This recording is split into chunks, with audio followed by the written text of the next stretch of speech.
मैं क्या बचपन में बहुत छोटा था तो मेरी ये इच्छा थी कि मैं बड़ा होके कमेंट्री करूंगा। मैं क्रिकेट खेलनी इतनी अच्छी नहीं आती थी, ठीक ठाक खेल लिया करता, जैसे गांव में सब बच्चे खेल लेते हैं वैसे खेल लिया करता, पर मैं कमेंट्री बहुत अच्छी किया करता था। और इसलिए हमारे गांव के आसपास में भी कहीं टूर्नामेंट होते तो मैं जब 5वीं 6वीं क्लास में पढ़ता था तब भी यूं बुलाया करते कि यार कमेंट्री के लिए उसको बुला लो। और मुझे याद है एक बार हमारे गांव में टूर्नामेंट था, तब 3 दिन की मेरे पापा से कहकर छुट्टी दिलवाई थी गांव वालों ने कि इसको 3 दिन स्कूल की छुट्टी दिलवाओ ताकि ये अपने यहाँ पर कमेंट्री कर सके।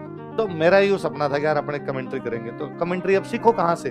तो रेडियो थे गांव में, टीवी तो था नहीं, तो रेडियो कमेंट्री सीखते। तो रेडियो कमेंट्री बहुत अच्छी क्या करते संजय बनर्जी। संजय बनर्जी कमेंट्री करते हैं क्रिकेट की, संजय बनर्जी की कमेंट्री करते हॉकी की, और संजय बनर्जी कमेंट्री करते फुटबॉल की। मैंने 3 कमेंट्री सुनी हुई थी उनकी, हॉकी, फुटबॉल और क्रिकेट। हालांकि मेरा इंटरेस्ट क्रिकेट में था। एक बहुत अच्छी कमेंट्री क्या करते विवेक राजदान। एक बहुत अच्छी कमेंट्री क्या करते कुलविंदर सिंह कंग। कुलविंदर सिंह कंग तो गंगानगर के थे। एक बहुत अच्छे कमेंट्री क्या करते सुशील दोषी। और उससे सीखा, खूब सारी चीजें सीखी कि रेडियो की कमेंट्री है, केवल आप सुन रहे हो, लेकिन फिर भी वो कहते हैं कि वो टीवी पे देख देख के बोल रहे होते, तो वो उस समय बोल रहे होते कि अभी फाइन लेग के फील्डर को ऊपर बुला लिया गया है, संभवतः बॉलर थोड़ी सी धीमी बॉल डालेगा जिसमें पेस नहीं होगी, शायद बल्लेबाज पीछे की तरफ मारने का प्रयास करे तो कैच आउट होने का चांस रहेगा। क्रिकेट सीखी वहां से कि धीमी बॉल डाली जाए तो फील्डिंग कहां से होनी चाहिए।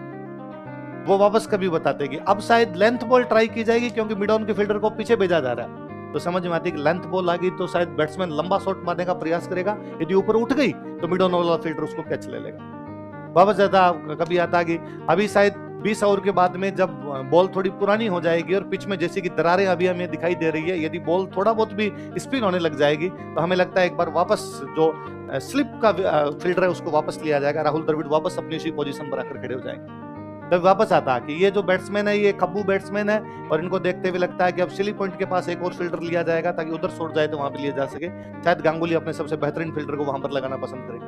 तो कभी कितनी बातें क्रिकेट की सीखी मैंने वहां से कि फील्डिंग अरेंजमेंट क्या क्या होता है, फील्डिंग सेट कैसे की जाती है, कैसा बॉलर आता है तो किसके अनुसार क्या क्या होती है, कितने फील्डर किधर रखे जाते हैं, कितने फील्डर किधर नहीं रखे जाते हैं। फिर हम जब खेलते तो भी प्रयास करते कि भले ही उस तरीके से नहीं खेलते जैसे वो इंटरनेशनल वाले खेलते हैं, पर फिर भी मुझे याद है हम 9th-10th में भी खेलने जाते और हमारे 1-2 जो फास्ट बॉलर हुआ करते, मैं कैप्टन हुआ करता कई बार, तो मैं उनको कहता कि तुम तो लंबी बॉल डाल, तो वापस मेरे कहता कि अरे भाई यार लंबी बॉल डालूंगा ये लंबा मारेगा उधर, मैं को फिल्टर पीछे भेज देंगे। और अपना सबसे अच्छा फिल्टर कौन है? साहब संजय अपना सबसे अच्छा करता है कि वहां जा खड़ा हो जा, वहां पर कैच आएगा। और बहुत बार आगे वहां कैच लिया। अगर हमें अच्छा लगता है कि हमने क्रिकेट का नॉलेज है और क्रिकेट का नॉलेज है इसलिए हमने वहां फिल्टर खड़ा किया और वहां पे कैच आउट करवा लिया।